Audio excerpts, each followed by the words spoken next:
We will continue our fairy tale with Beauty and the Beast Part 2. Let's first take a look at some vocabulary words that we have in our story. The first word is constant. This means to be happening all the time or over a long period of time. The next word is determined. This means with strong feeling that you are going to do something. And our last word is sorrowful. This means feeling or showing great sadness. Let's begin our story. A few days later, the merchant told his daughters what had happened to him in the rose garden at the Beast's castle. He told them how he had plucked the rose and been confronted by, and came face to face with, the Beast. He explained that he had promised to return to the Beast and accept his punishment. "Do you have to go?" pleaded the girls. He explained that the Beast had said that the only way for him to avoid it and not have to go would be if one of them was willing to go and live with the Beast. "But I won't allow it!" exclaimed the merchant. "I will go," Beauty said quietly. "No, Beauty," said her father. "I am the one who took the rose. I shall go back to the Beast. I would rather go myself for 100 years than send you." "No, father," said Beauty. "I want to go." Her father tried to change her mind, but Beauty was determined. Beauty would not change her mind and felt strongly that she should go in her father's place. A few days later, Beauty and her father returned to the castle. When she first saw the Beast, Beauty could not help shuddering and shaking because of fear, but she tried to conceal and hide her fear. "Good evening, old man," said the Beast. "Is this your youngest daughter?" "Yes," said the merchant. "This is Beauty." Beauty curtsied before the Beast. "Good evening, Beauty," said the Beast. "Are you here to take your father's place and live here with me in the castle?" "Yes, I am," said Beauty. The following day, the Beast gave Beauty's father a trunk filled with golden coins and sent him on his way. As Beauty watched her father ride away, she held back tears. "Beauty," said the Beast, "fear not. Things are not as bad as they may seem. You have given yourself for your father's sake, and your goodness will be rewarded. Listen to me and heed this advice. Do not be deceived by appearances. Trust your heart, not your eyes." The next day, Beauty explored her new home. The Beast had been right. Things were not as bad as she had feared.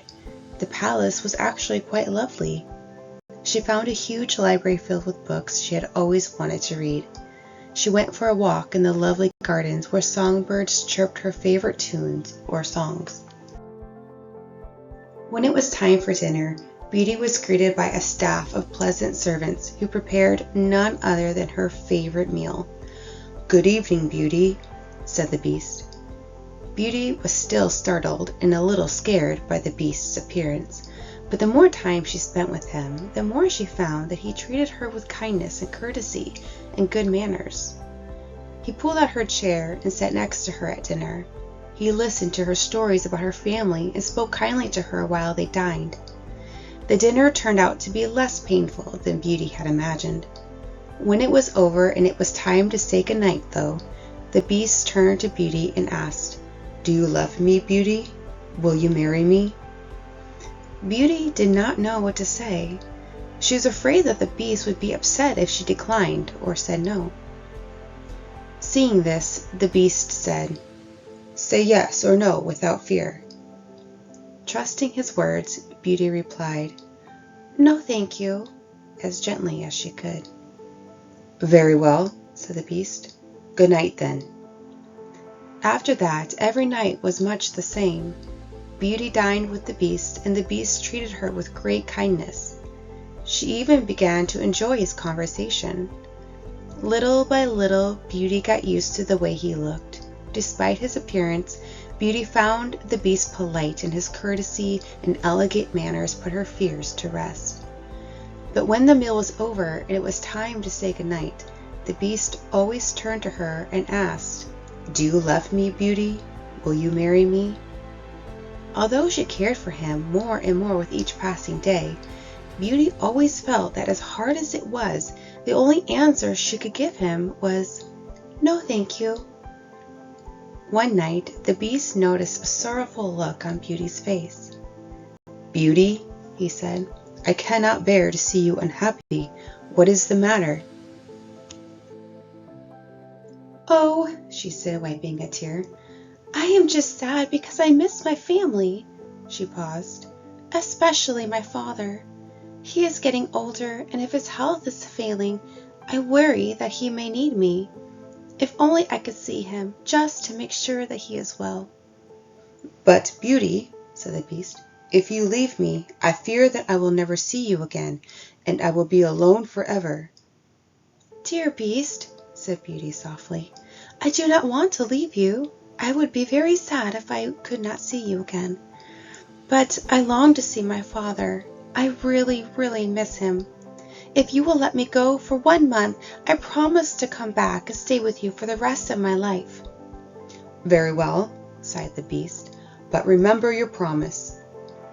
And wear this locket as a constant reminder. Every time you see this locket, you will remember your promise to return to me. When you want to come back, simply open the locket and say the words, 'I wish to go back to the beast.'" When Beauty awoke the next morning, she was in her father's house. Not the old country cottage, but a fine new house in the city that he had bought with the riches the beast had given him. Her father hugged her and wept for joy when he saw her. Soon, Beauty's sisters came to visit with their new husbands. They seemed to be happy, but Beauty could tell they were not. One sister had married a very handsome man who was so in love with his own face that he thought of nothing else. The other sister had married a clever man who entertained himself at others' expense. Day after day, Beauty enjoyed being with her father and doing whatever she could to help him. When the time came for her to return to the beast, she found that she could not bring herself to say goodbye to her father. Every day she told herself, "Today I will go back," but every night she put it off again. Then one night she dreamed that she was wandering in the garden around the beast's castle when suddenly she heard painful groans. She followed the sounds and discovered the beast lying on the ground, and it seemed he was hurting. Beauty awoke with a start. "Oh, how could I do this to my poor beast?" she cried.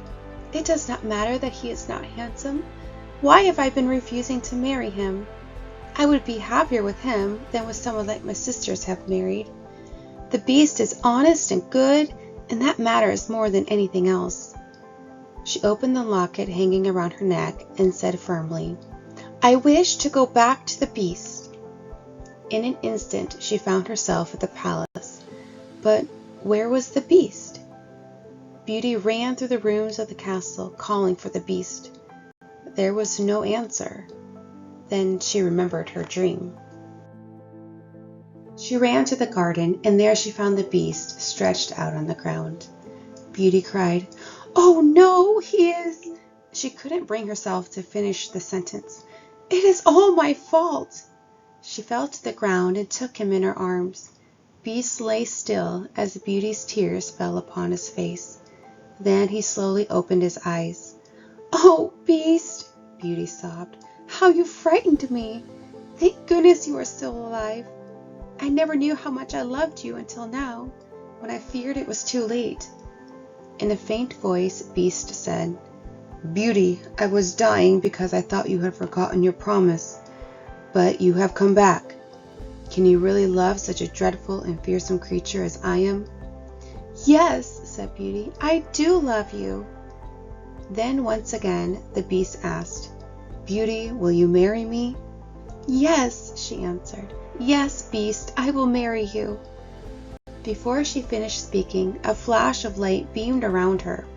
Beauty gasped and covered her eyes to shield and protect them from the bright light.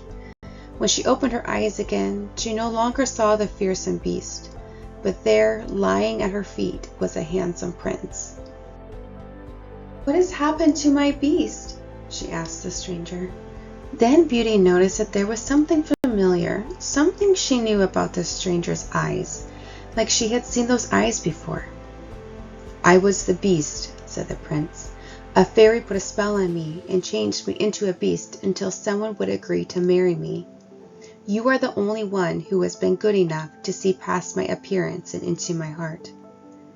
Beauty gave the prince her hand to help him to his feet, and they walked side by side into the castle.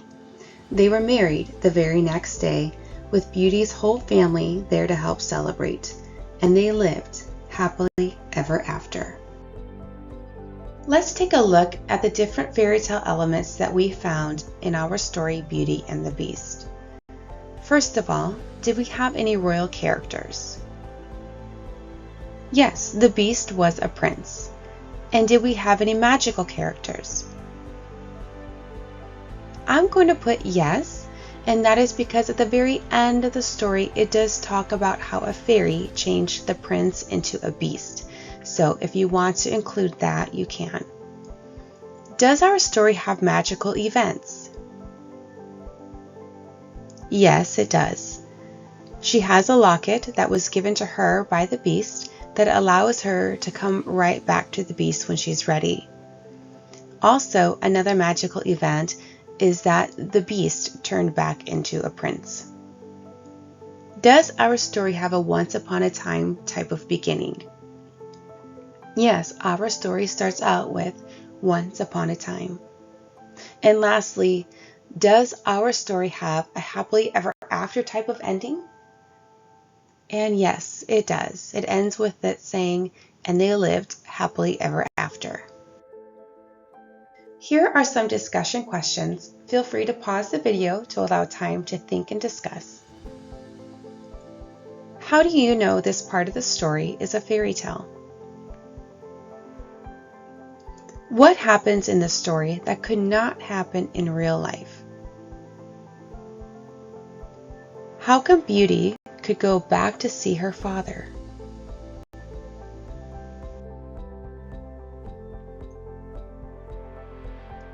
Does Beauty go back to the Beast after 1 month? What causes Beauty to decide to return to the Beast? What do you think of the Beast after hearing about him in this second part of the story? What do you think is a lesson we can learn from this story?